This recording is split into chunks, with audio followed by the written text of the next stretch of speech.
Sankranti special కమ్మటి నేతి అరిసెలు ఎలా చేయాలో ఈ వీడియోలో చూద్దాము. ముందుగా ఛానల్ని సబ్స్క్రైబ్ చేసి పక్కనే ఉన్న బెల్ ఐకాన్ క్లిక్ చేయండి. రేషన్ బియ్యం తీసుకొని అది కనీసం 24 గంటలు నానబెట్టుకొని నీళ్లు మొత్తం కారిపోకుండా జస్ట్ వాటర్ని తీసేసి డైరెక్ట్గా మిల్ పట్టించుకోవాలి. కొంచెమే చేసేటట్టయితే మిక్సీలో చేసుకున్నా పర్లేదు. ఇక తర్వాత మనం ఎంత అయితే బియ్యం తీసుకుంటున్నామో కేజీ బియ్యంకి కేజీ బెల్లం కూడా పడుతుంది. కానీ బెల్లం తేడాన్ని బట్టి ఒక్కొక్కసారి పిండి కూడా ఎక్కువ పడుతుంది. సో మీరు కేజీ బెల్లం వేసుకున్నారంటే కేజీన్నర బియ్యం పిండి ఉండేటట్టు పక్కన పెట్టుకుంటే ఎటువంటి ప్రాబ్లం ఉండదు. పిండి మిగిలిపోయినా ఆరబెట్టేసుకొని లేదంటే అలానే పాల తాలికలు బూందీ ఇలా ఏదైనా చేసుకోవచ్చు. కాబట్టి కొంచెం పిండి ఎక్కువ ఉంటే ప్రాబ్లం ఉండదు. ఇక పిండి మిల్లు పట్టించుకున్న తర్వాత ఇలా పిండి జల్లెడ సన్నగా ఉండే పిండి జల్లెడతో నూక మొత్తం తీసేసి జల్లించి ఎక్కువ టైం పట్టిద్ది చేయడానికి అనుకుంటే ప్రెస్ చేసుకుంటే పిండి పులవకుండా ఉండిద్ది. మనం తీసుకున్న బెల్లానికి కేజీ బెల్లానికి కనీసం పావు లీటర్ వరకు నీళ్లు వేసుకొని ఉండలేమీ లేకుండా కరిగిపోయేంత వరకు కరిగించుకొని ఫిల్టర్ చేసుకొని ఆ వేస్ట్ అంతా తీసేసి స్టవ్ మీద పాకం పెట్టుకున్నాక బాగా మరుగుతున్నప్పుడు ఈ స్టేజ్లో ఉన్నప్పుడు మనకి బాగా దగ్గరికి అయ్యి జీడీలాగా వస్తుంది. తీగలాగా లైట్గా సాగుతూ ఉంటుంది. పాకం ఇలా ఉండగా పిండి కలిపేసుకొని అరిసె చేస్తే మనకి తినేటప్పుడు పొడి పొడిగా రాలిపోకుండా అరిసె పర్ఫెక్ట్గా ఉంటుంది.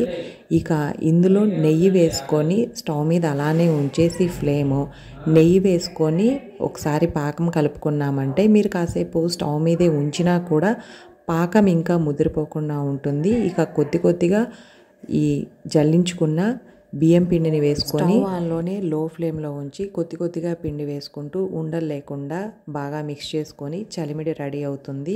చలిమిడి గట్టిపడకుండా ఉండాలంటే వేరే బౌల్లోకి నెయ్యి రాసుకొని చలిమిడిని ట్రాన్స్ఫర్ చేసుకోవాలి. స్టవ్ మీద కడాయి పెట్టుకొని మనం నెయ్యితో కానీ నూనెతో కానీ ఎందులో ఫ్రై చేయాలి అనుకుంటే నేనైతే ఇక్కడ నెయ్యి వేసుకున్నాను.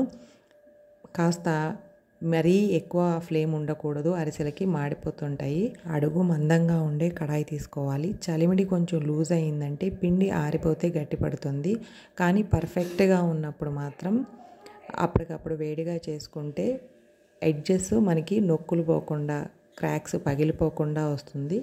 కాస్త వేడిగా తీసుకొని కొంచెం పక్కన పెట్టుకొని ఇక డీప్ ఫ్రై వేసుకుంటూ అరిసెల్ని ఒత్తడానికి గరిటెలు ఉంటాయి. రెండు వైపులా మనకి గోల్డెన్ కలర్లో ఇది ఎర్ర బెల్లం కాబట్టి రెడ్గా కనిపిస్తూ ఉంటుంది. కలర్ చూసుకొని లోపల ఉడికిందా లేదా చెక్ చేసుకొని అరిసెల గరిటెలతో ఒత్తుకోవాలి. ఇప్పుడైతే అరిసెల గరిటెలు కాకుండా మనకి చిన్న పీటలాగా ఉండేవి కూడా వస్తున్నాయి. ప్లేట్లో కానీ ఎక్కడైనా పెట్టుకొని దాంతో ప్రెస్ చేసుకుంటే నూనె నెయ్యి ఏదైనా మరీ ఎక్కువ లేకుండా పీల్చకుండా వచ్చేస్తాయి. పాకంలో ముందుగానే కొంచెం ఎక్కువ నెయ్యి వేయడం అండ్ పర్ఫెక్ట్ కన్సిస్టెన్సీ వల్ల నెయ్యి అయినా నూనె అయినా ఎక్కువ పీల్చకుండా ఉంటుంది.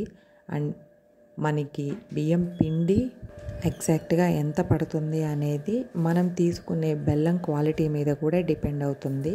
ఇలా అరిసెలు మొత్తం ప్రిపేర్ చేసుకున్న తర్వాత చక్కగా వేడి ఆరిపోయేంత వరకు కంప్లీట్గా ఆరబెట్టి స్టోర్ చేసుకొని అండ్ తినేటప్పుడు లైట్గా ప్యాన్ మీద హీట్ చేస్తే నెయ్యి కూడా తగులుతూ అండ్ క్రిస్పీగా కూడా ఉంటాయి ఎన్ని రోజులైనా. మీకు ఈ వీడియో నచ్చితే తప్పకుండా లైక్ చేయండి, షేర్ చేయండి, ఛానల్ని సబ్స్క్రైబ్ చేయండి. Thanks for watching.